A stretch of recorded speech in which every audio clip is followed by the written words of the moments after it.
Ons begin vandag so 'n bietjie met 'n spesiale reeks wat eintlik net 2 Sondae gaan wees wat in 'n sekere sin bietjie anders is as ons normale preekreekse.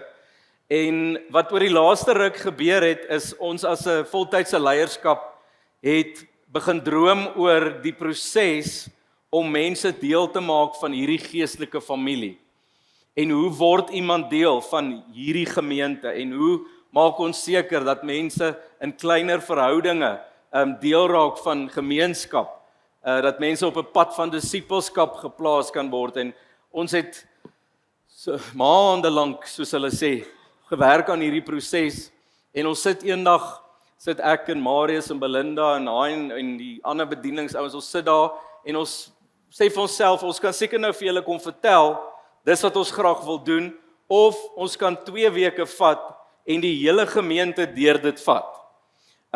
Dat jy beleef wat dit is om deel te word van hierdie gemeente.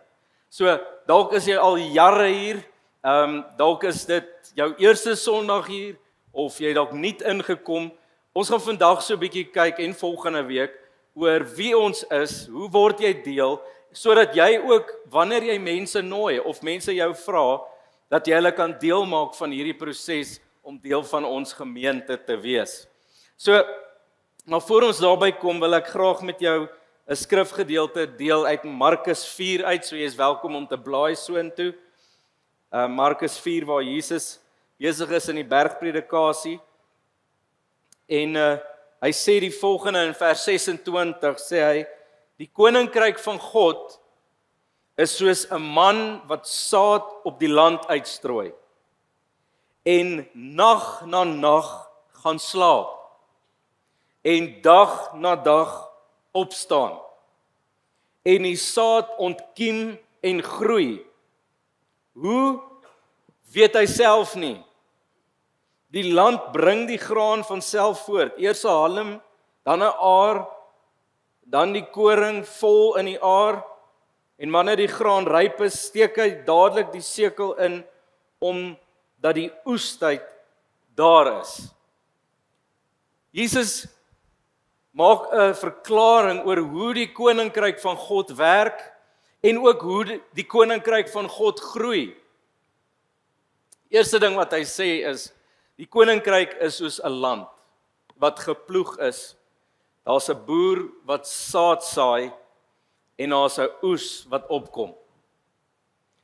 Ek dink as ons vanoggend vir mekaar moet sê, Here, ons vertrou U dat die koninkryk sal groei, dat die koninkryk sal kom hier in ons gemeente, moet ons heel eerstens besef wat hierdie skrifgedeelte beteken en waar Jesus sê, die vrug of die groei van die koninkryk is iets wat hy doen.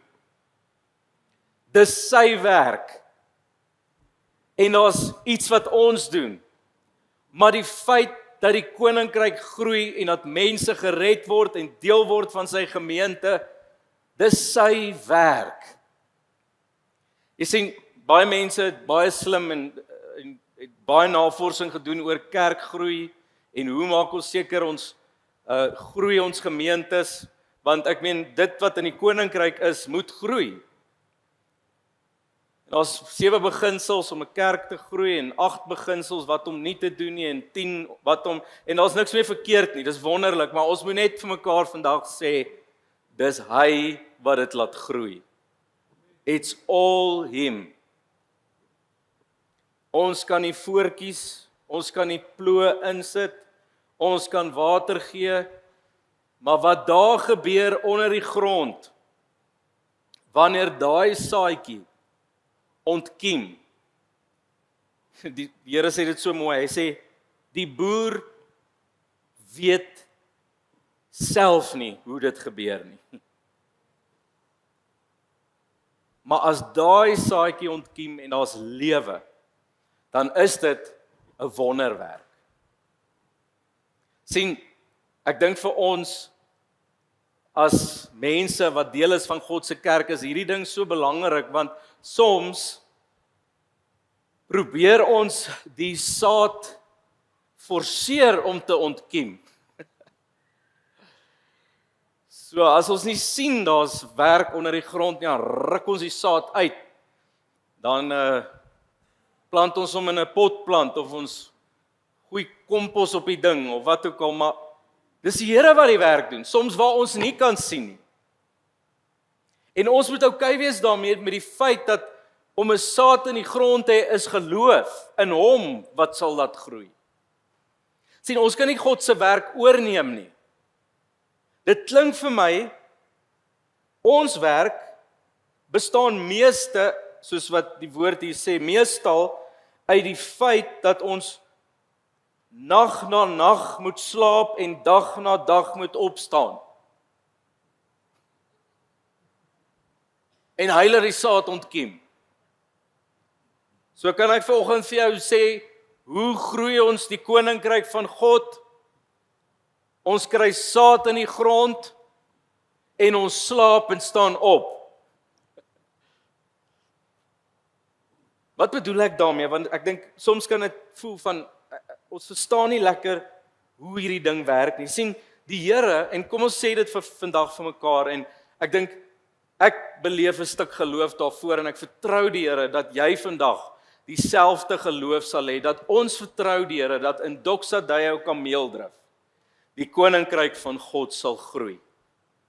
Met mense wat Jesus ontmoet, met mense wat gedisipel word en wat groei tot volwassenheid in die Here, en mense wat 'n impak maak waar hulle woon, waar hulle werk. Dis wat ons die Here voor vertrou. Ons werk is wel om die saad te plant. Ons werk is om soms nat te maak. Maar laat ek vir jou sê, as daar een persoon in hierdie gemeente Jesus ontmoet, dan was dit nie as gevolg van 'n wonderlike worship song nie. Dit was nie as gevolg van 'n goeie preek nie. Dit was nie as gevolg van die pannekoek nie. Dis die Here wat dit doen. En soms stap iemand hier in en hulle beleef een woord, een handdruk, een song, een sin, en daar gebeur iets bonatuurlik binne hulle, waar die Here daai saad wat reeds daar is, laat ontkiem, en laat begin groei. En ons sit hier, en ons as gemeente sien, wanneer daai klein saadjie sy eerste groen blaartjie uitsteek. En ons sê, dankie Here. Sien, die Here doen dit aan die een kant, definitief, dis sy werk, maar aan die ander kant het ons 'n rol om te speel. Paulus verduidelik dit so in 1 Korintiërs 3 vers 6. Hy praat met hierdie klomp Korinte en hy sê vir hulle, want hulle is eintlik op 'n moeilike plek, party van hulle hou van die vorige pastoor, die party van hulle hou nou van die huidige pastoor, en party hou nie van een pastoor nie. En Paulus kom, hy sê, ek het geplant, toe ek hierdie gemeente geplant het ek die saad in die grond gesit. Apollos het kom nat gooi. Maar God het laat groei. Weereens, dit wat Jesus sê. Daarom is nog hy wat plant, nog hy wat nat gooi iets. Maar slegs God wat laat groei. So vir die van julle wat nie hoërgraad Afrikaans gehad het nie, wat hier staan is, die ou wat plant en die ou wat nat gooi is niks. Maar slegs God laat dit groei. Hy sê, een plant en die een gooi nat en elkeen sal sy loon volgens sy eie arbeid ontvang. En dan hierdie belangrike ding, want ons is medewerkers van God. Julle is God se saailand en God se bouwerk. So Paulus sê, daar's hierdie wonderwerk wat gebeur, God laat groei, maar God wil ons deel maak van die proses. Hy wil ons deel maak van hoe hy die koninkryk laat groei. En dan gebruik hy hierdie wonderlike woord, medewerker. Die oomblik as ek dit sê, dan dink 'n ou dalk aan die persoon wat langs jou sit in die kantoor. die medewerker of dalk die mede-nie-werker wat dalk aan 'n ander kantoor sit nie. En hierdie woord in oorspronklike Grieks, ek gaan hom probeer uitspreek vanoggend, is soenergos. Dit klink soos 'n bietjie van Afrikaanse ietsie daar, soenergos. Dit beteken dat in 'n maatskappy of in 'n onderneming daar 'n hoofvernoot is wat die besigheid besit en daar's 'n werkende vernoot wat saam met die hoofvernoot hierdie bedryf vorentoe vat. Raai wat se vernoot is jy? As God die hoofvernoot is, dan's ons die werkende vernote. Hy doen dit, maar hy gebruik ons om dit te doen. Ek weet nie of iemand al jou ooit 'n vernoot genoem het nie. Ons noem nie mekaar so nie, behalwe as jy 'n besigheid saam het, né? En ek dink in Doxadio het ons op 'n punt gekom waar ons besef het dat die woord wat ons wil gebruik vir mense wat deel is van hierdie geestelike familie, is nie 'n lidmaat nie. En daar's niks fout met lidmate nie. Ek meen, op 'n stadium was daai woord so belangrik, want dit het gepraat van, jy's 'n lid van 'n liggaam. So jy moenie net kom lê nie, jy moet deel wees van die liggaam, jy moet funksioneer, en is wonderlik. Of lede, dis amper dieselfde, ledemate. Maar in Doxadio het ons gesê, dalk, omdat ons in 'n Afrikaner kultuur groot geword het, waar lidmaat nie veel beteken nie, behalwe, ek kom 'n bietjie, ek gooi 'n tikkie, ek sing 'n liedjie en dan is ek op pad. Maar ons praat in Doxa van vennote. En hierdie vennootskap is nie 'n besigheidsvennootskap nie. Dank die Here, Doxadio is nie 'n besigheid nie. Want anders sou ek hom nie kon lei nie. Dis baie beter besigheidsmanne. Maar wat die beginsel is, God roep ons in vennootskap om sy koninkryk verder te vat en te laat uitbrei in ons samelewing. Jy is 'n vennoot. So ek dink die vraag wat ek vir ons het as 'n geestelike familie, Doxadio Kameeldrif, is die volgende. Het ons 'n verwagting? Het ons geloof dat God in die volgende seisoen die koninkryk wil laat groei in hierdie gemeente? Ons al so 3 disippels, loof hom. Jesus het 12 gehad, as ek 12 het, dan kan ons go. Het ons geloof dat die Here sy koninkryk hier kan sien groei? Tweede vraag is ons gereed om saad in die grond te sit? Is ons gereed om soms ons omgewing van gemak, ons vriende, ons familie, bietjie uit daai rol uit te beweeg en dalk 'n tree of 5 te vat om iemand wat saam met jou werk, wat langs jou bly, wat jou irriteer, wat jou moeg maak, saad in die grond te kry met daai persoon, in daai persoon se lewe. Is ons bereid om saad in die grond te sit? En die groter vraag is ons gereed as daar 'n oes kom?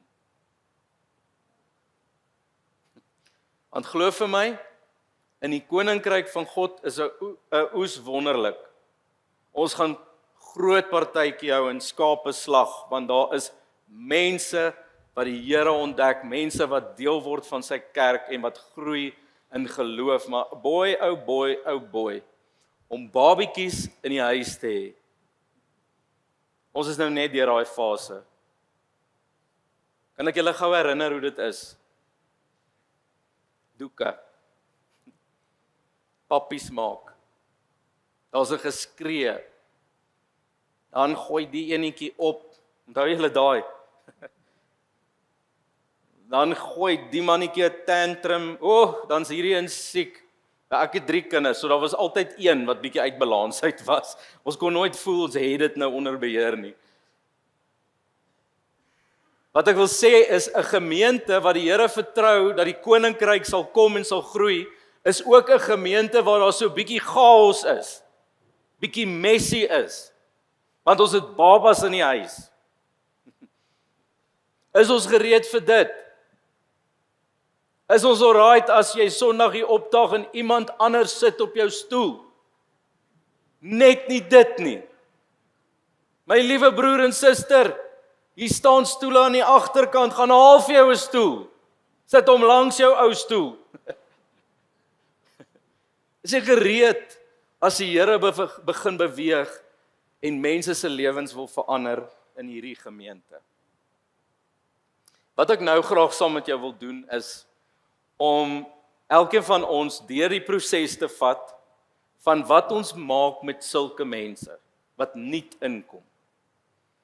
En volgende week gaan ek bietjie vir julle die paadjie van disippelskap verduidelik, maar al wat ek vandag wil doen is, ek wil vandag vir jou wys, die eerste keer as ons sulke mense bymekaar kry vir 'n geleentheid, wat ons met hulle wil deel.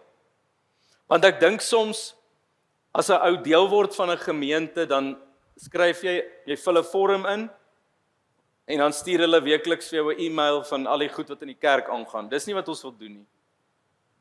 Ons wil nie net hê mense moet kom bywoon en na ons goed toe kom nie. Dis nie kerk nie. Ons wil graag hê mense moet vennote word van dit wat die Here in die gemeente en deur die gemeente wil doen.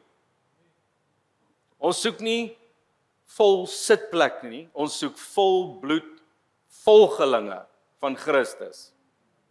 En dis hoekom ons hierdie proses doen. So, ek gaan jou so vinnig net deur die eerste geleentheid praat, en eintlik wat ons by hierdie eerste geleentheid wil doen as mense deel word, is ons wil hulle graag vertel wie ons is, ons wil graag hulle storie hoor, en hoe elkeen se geloofspad kan deel word van hierdie familie op 'n missie. Hierdie hele proses gaan ons 'n nuwe naam gee. Ons gaan hom, soos die res van ons Doxa family, het ons besluit op die naam Starting Point, beginpunt. So jy sal sien, ons het so 'n vertrekkie daar aan die agterkant aangebou. Een van die dae gaan hy funksioneel wees en hy gaan so lekker mense gaan daar kan ingaan en sommer uit ook.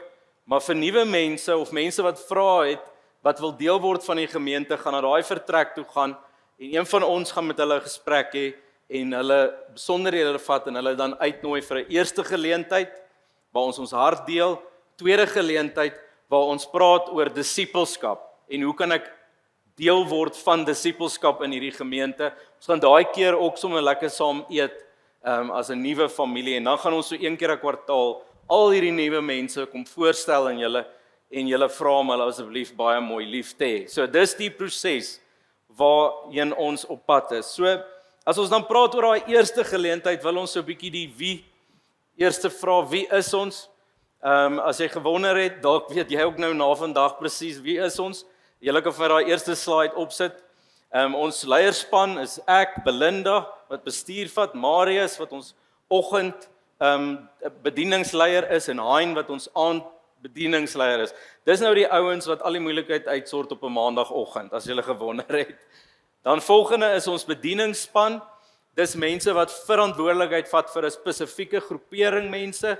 So ons het vir Roan wat ons worship doen, Mariska wat by die kids is, Karel by Fusion en Adel wat ons vroue bediening Cherish lei en dan 'n nuwe toevoeging tot hierdie familie wat julle oor so 2-3 weke van nou af gaan hoor op die 31ste Mei is dat Trish Arlou weer deel word van ons span en haar primêre fokus gaan wees om ons live center koördineerder te wees. Maar ons gaan 'n groot moment daarvan maak die Sondag van die 31ste. Dan wat ons noem die Doxa Angels, dis eintlik hierdie 4 girls wat hierdie gemeente lei. Ek wil net sê, dink is hulle wat dit maak werk. Mona, Katrina, Elsa en Chantel. Hulle is in die background besig om al die radwerk van die dinge vir ons onder beheer te kry. En dan die volgende groepering mense is iets wat my baie opgewonde maak. En dis 'n klomp jong mense wat besig is om te groei en te ontwikkel in bediening. En ons skep vir hulle omgewing, 'n veilige omgewing waar hulle kan waag en waar hulle kan foute maak en waar hulle gekoop word om bediening prakties eendag te kan doen. So hulle is ook besig met studies, maar aan die ander kant is daar 'n praktiese bedieningsbeen wat bykom en op die oomblik sit ons hulle ook in skole om iets van hierdie bediening wat in hulle harte is te begin oefen en te begin uitleef. So Rianka is ons leier daar en Rebecca en dan Leon, Kylie en ons intern is Adrian. Wat 'n incredible span. En dan sommer net vir interessantheid, daar's nog 2 rolspelers wat deel is van hierdie groter familie hier op ons terrein, is Jean-Marie Grobler. Sy is die skoolhoof van ons Doxa Kids Academy en ons werk baie nou saam as 'n gemeente, saam met die skooltjie wat hier is, om seker te maak dinge bly loop. So my seentjie is hier in die skool en ons gebruik actually in die skool saam met die kurrikulum wat daar is, die akademiese kurrikulum, het ons ook 'n geestelike kurrikulum wat gebou is op die Doxa Deo model van disippelskap. So ons dink aan hulle as klein city changers al van die begin af. So daar het hy dit en Jonathan is ook hier en hy het 'n pragtige plekkie net hier agter, hier saam met die pickleballbane en ons bouma en hy is ook deel van hierdie groot familie. Net so 'n bietjie geskiedenis. Waar kom ons vandaan? As jy gewonder het hoe ons hier uitgekom het. In die jaar 94 van ons Here was daar 'n man met die naam van Alan Platt wat geroep is na 'n gemeente in Brooklyn, Corpus Christi gemeente, en hierdie gemeente het baie swaar gekry en was op die punt om hulle deure toe te maak, en Alan en Liana voel in hulle harte, ons moet hierdie gemeente kom dien, en net kort daarna is die leiers wat nog oor is in die gemeente bymekaar, daar op die terrein, ons praat daar van die hoeksaal, en die Here praat met hierdie klomp leiers, en die woord wat die Here gee is, ek gee vir julle geloof vir 'n gemeente, maar ek gee ook vir julle geloof vir 'n stad. En dis waar Doxa Deo gebore is, die eerste keer, was toe daai groepering manne en vroue 'n woord van die Here gekry het om te sê, ons droom nie net oor 'n gesonde gemeente nie, ons droom oor ons hele stad. Toe in die jaar 1999 het 'n jong man wat toe nog jonk was, wat kon sing en preek, het 'n kampus geplant by Lapa Minnick Park se saal wat Noordkampus genoem geword het, en dit was John Simons. Hy was die planter hy was die Paulus van hierdie gemeente. Was daar iemand wat deel was van daai groepering mense wat nog hier is? Die Lapa Minnick Park daar. Is daar iemand? Pragties, daar is mense. Kan ons vir hulle hande klap gee? Maggies. Van julle was seker nog toe ongetroud. In daai tyd. Dis baie jare gelede.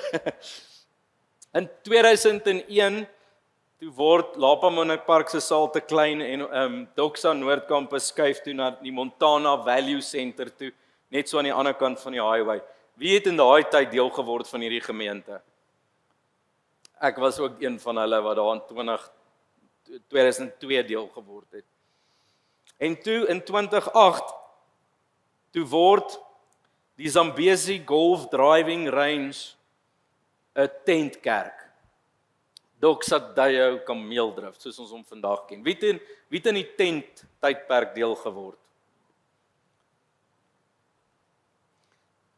Ons sit vandag hier met 'n ryk geskiedenis van die Here se goedheid en die Here se getrouheid oor hierdie gemeente en hoe ons gesien het dat die koninkryk van God aanhou groei. Wat is ons droom as Doxa? Wat wil ons doen? Hoekom bestaan ons? Hoekom is jy hier? En die Here praat nog altyd met ons uit Habakuk 2 vers 14, want sê, want die aarde sal vol word met die kennis van die heerlikheid van die Here, soos die waters die seebodem oordek. Ons droom is om te sien dat God se transformerende teenwoordigheid 'n impak maak op die noorde van Pretoria.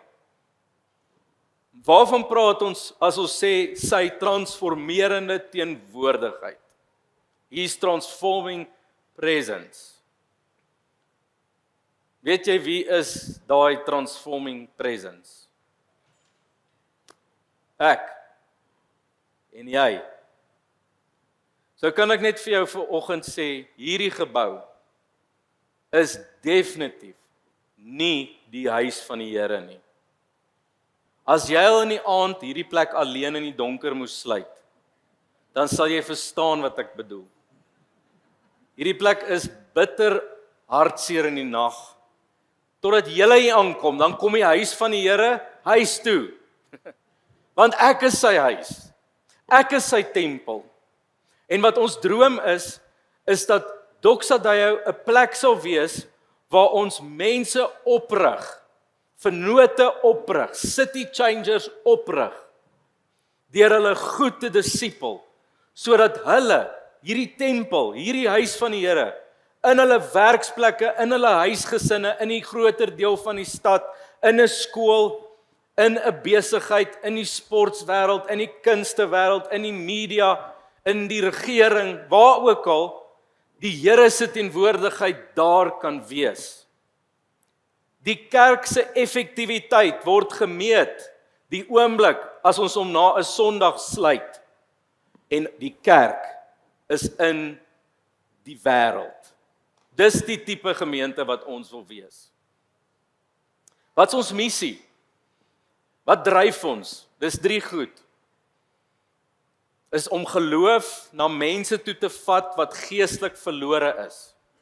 Met ander woorde, mense wat nie op hierdie stadium glo in Christus nie, of wat geglo het, maar wat weggedwaal het van die Here, mense wat twyfel, mense wat anders is as ons. Ons wil geloof vat na die geestelike verlorenheid van ons samelewing.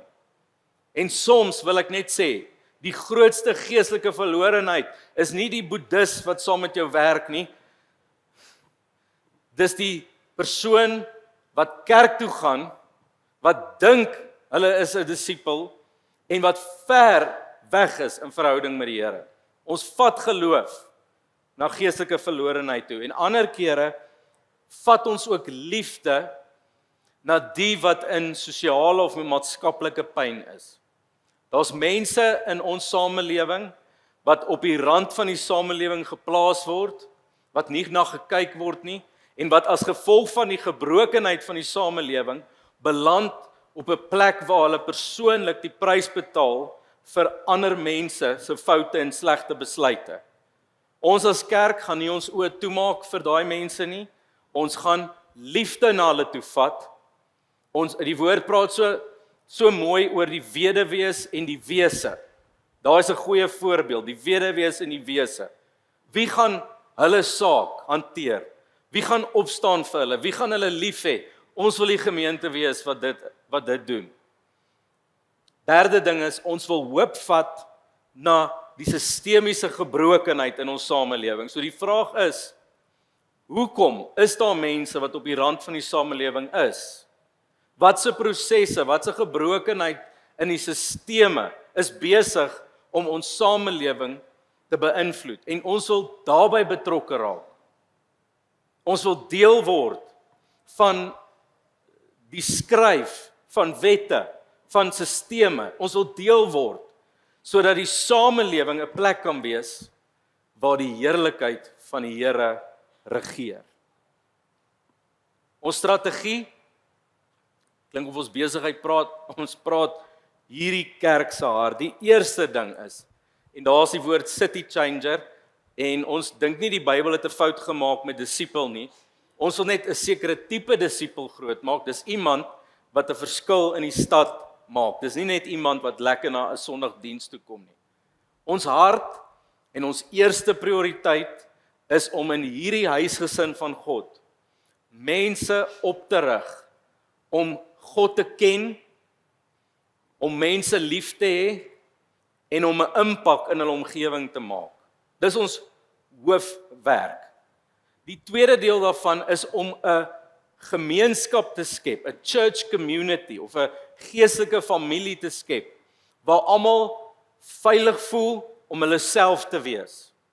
Waar enige iemand welkom kan wees. Waar mense spasie het om hulle gawes, talente te kan uitleef in die koninkryk. Waar elke persoon voel hulle is geliefd, hulle is waardeer, hulle behoort en daar's 'n familie wat hulle ondersteun en wat na hulle kyk. En die derde deel van ons strategie is, daar's geen manier dat ons alleen die stad kan verander nie. Ons is oulik, maar ons is nie so oulik nie. Ons wil graag verhouding bou met ander gemeentes, met ander organisasies, wat dieselfde hart het rondom ons wil 'n seën en 'n blessing wees vir ons stad. En ons bou daai netwerke en daai verhouding om ons stad op die ou einde van die dag te seën. As jy gewonder het, wat glo ons as 'n familie? Wat is ons geloofsbelijdenis of ons statement of faith? Ek het ongelukkig nie vanoggend tyd om deur te gaan nie, maar as jy dalk nuuskierig is, ek dink altyd voor 'n ou net betrokke raak by 'n kerk, moet jy darm weet wat glo hulle. En jy moet darm weet waarheen is hulle op pad en wat is hulle besig om die Here te voor te vertrou. So jy is baie welkom om dit op jou eie tyd te gaan lees. Ek wil die worship span vra om vorentoe te kom en vanoggend, soos ons hier sit, wonder ek, is daar geloof in jou hart?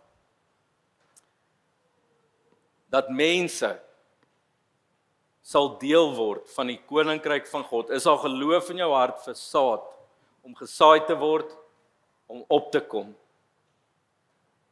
Wat ek nie sê vanoggend is, en ek wil dit bitter duidelik maak. En ekskuus as ek jou kwaad maak, maar hier gaan ons. Wat ons nie sê nie, is, kom ons gaan haal mense van ander gemeentes. En ons nooi hulle hiernatoe.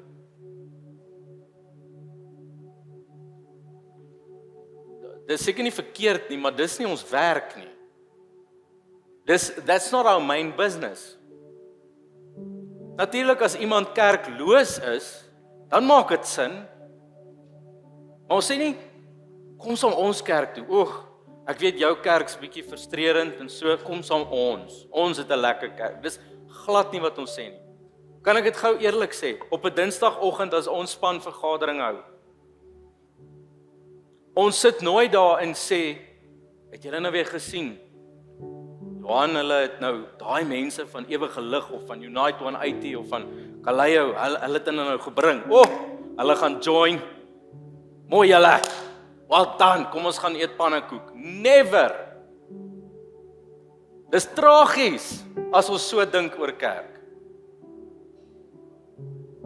Ons gaan steel 'n ander land se oes. Nee, ons moet saad in die grond kry. Weet jy wat celebrate ons? Ons celebrate as jy jou vriende hier aanbring wat nog soos whisky ruik van gisteraand.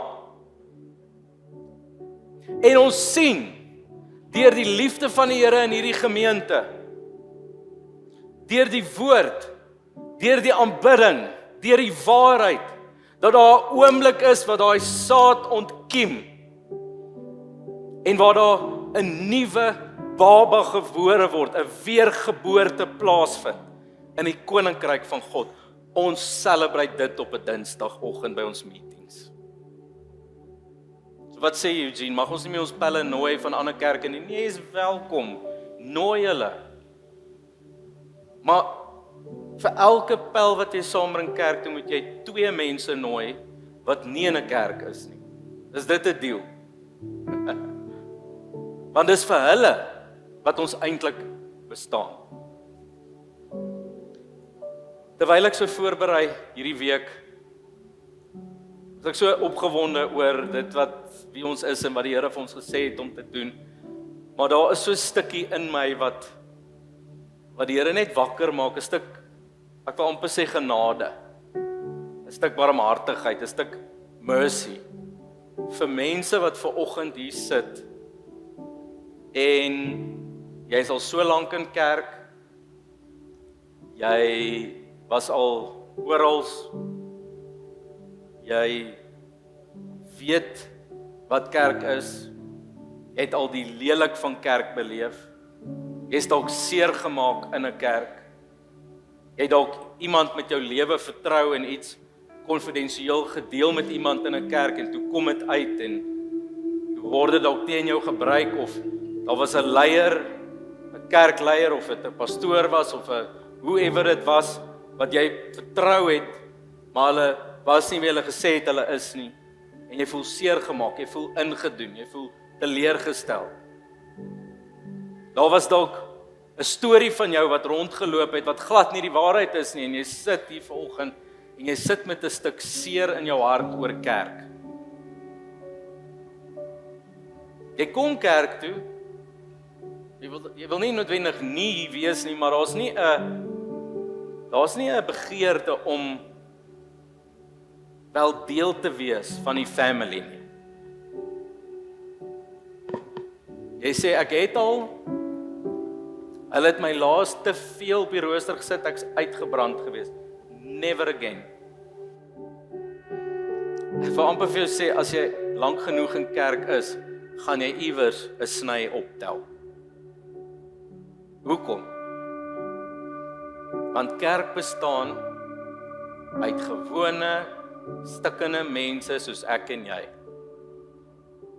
Maar die Here is besig om jaar in en jaar uit hierdie gewone, stikkende mense meer en meer te maak na sy beeld, na sy gelykenis. God het nie 'n ander plan nie, die kerk is sy plan. Dan kan ek so 'n bietjie van my kerkpyn met julle deel. En is daarom so ver terug in die verlede, ek moes actually gaan dink. Waar was die oomblik wat ek self pyn beleef het in kerk? Ek is hier weg uit hierdie gemeente wat my gestuur het Bloemfontein toe in 2010. Jong Pretoria Laity, ek gaan nou daar vir die boere gaan verduidelik wat die evangelie is. En ek was so rukkie daar, toe kom ek agter hierdie klomp Vrystaaters, hulle gaan lank vat om my lief te kry. Hulle is nie so lief vir die Gautengers nie. En ek onthou, ek het eendag 'n brief ontvang wat iemand geskryf het, 'n e-mail, en hy het vir Dani en vir John en vir Ellen ingesiesie, en die hele mail het eintlik gegaan oor, kan julle nie asseblief vir Eugene terugstuur Pretoria toe nie? En ek onthou die spesifieke sinnetjie was, Eugene met sy Pretoria maniertjies. Dis lekker om nou daar te lag, tot jy is die een wat die mail kry, maar in 'n geval. Ek onthou sit eendag so in 'n leiersvergadering, soos wat ons tipies sal hê, waar al die gemeenteleiers bymekaar is, en iemand staan op en sê, hoorie, in daai gemeente het dit so gewerk, jy kan sommer net daar sê wat jou pla. Iemand staan op en hy sê, Dani, ek wil net sê, Eugene se stem irriteer ons. En ek sit daar voor, ek's hier, ek's ook hier. Daar was later op 'n stadium mense wat van 'n ander gemeente af deel geword het, en wat 'n groepie gevorm het, wat basies ongelukkig was dat ek die Heilige Gees, Eugene, die Heilige Gees uit die kerk uitjaag. Hy was taai goed om deur te werk, want hier's ek my roeping is kerk, ek wil my lewe gee hiervoor, ek is lief vir die kerk, en hier's oomblikke van stikkend. En ek onthou, ek was op 'n punt gewees waar hierdie goed my so gepla het, en so 'n groot effek op my gehad het, dat ek gevoel het, Here, ek wil nie meer wees nie. En ek onthou daai seisoen in my lewe, en een aand, by 'n gebeds- en worship aand, voor almal, in daai gemeente, is daar 'n ou met 'n profetiese gawe, en hy staan op en hy sê, ek voel, Eugene, die Here sê, daar's 'n pyl in jou hart, en hy gaan dit kom uithaal. Dit gaan seer wees, maar jy gaan met 'n heel hart daar uitstap.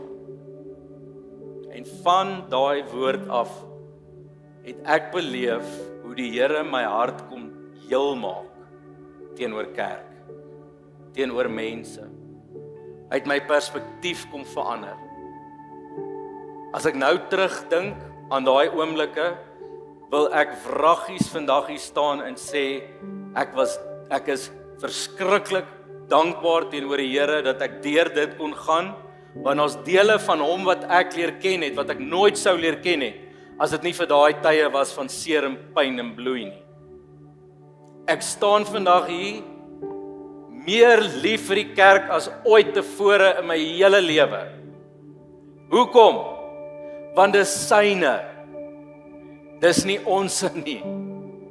Mense kom en gaan, mense maak foute, dit bly syne. Wat ek nie vandag sê is, die pyn wat jy beleef het, ag nee man, kom skud dit net af, kom net oor dit, glad nie, want dis reël en dis erg en dis baie persoonlik. Wat ek wel vir jou wil vra is, wil jy nie dalk vandag sê, Here, kom haal hierdie pyl uit my hart uit, stadig. Al is dit al wat jy vandag doen, is om te sê, Here, kom haal hierdie pyl uit. Ons vra nie vandag, kom vergewe, kom spreek vry, kom kontak, nog nie. Net, Here, kom haal hierdie ding uit my hart uit, sodat my hart weer kan wees vir U en die koninkryk. Goeie, ons moet sê, net jou oë toemaak saam met my. Ek wil so graag 'n gebed doen. En ek gaan jou vra om baie braaf te wees vandag, maar as jy in hierdie kategorie val van mense wat sê, Here, ek dra nog 'n pyl in my hart van kerk. En Here, ek het dalk al begin met die praat daaroor of nog glad nie. My enigste gebed vandag is, Here, kom haal hierdie pyl uit my hart uit. Ek gee U toegang om in my hart in te kom en die pyl uit te haal. As dit jy is vandag, en ek jou vra om vir 'n oomblik, net daar waar jy is, in jou sitplek op te staan, as jy graag deel wil wees van hierdie gebed wat ons nou gaan bid. Julle is so welkom, enige iemand. Dankie vir julle wat staan, as daar nog iemand is, julle is so welkom. Here, kom haal die pyl uit my hart uit.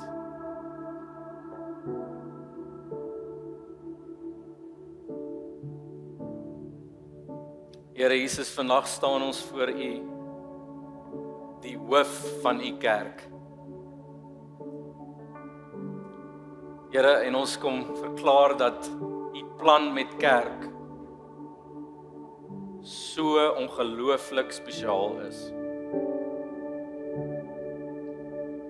Maar Here, vandag kom ons en ek wil saam met my broers en susters wat hier is, wat nog 'n stuk pyn beleef in hulle harte, wil ek saam met hulle vandag stap na die kruis toe.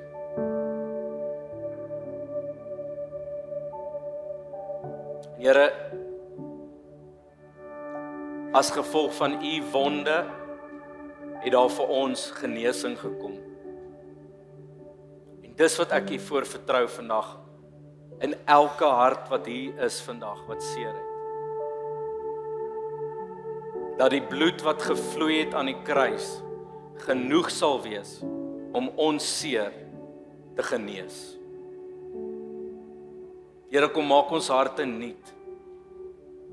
Here, kom gee vir ons die kapasiteit om te kan vergewe en te kan vryspreek, Here. Maar ons groot gebed vandag is, Here, kom haal hierdie stuk pyn, kom haal hierdie pyl uit my hart uit vandag. In die naam van Jesus Christus. Amen.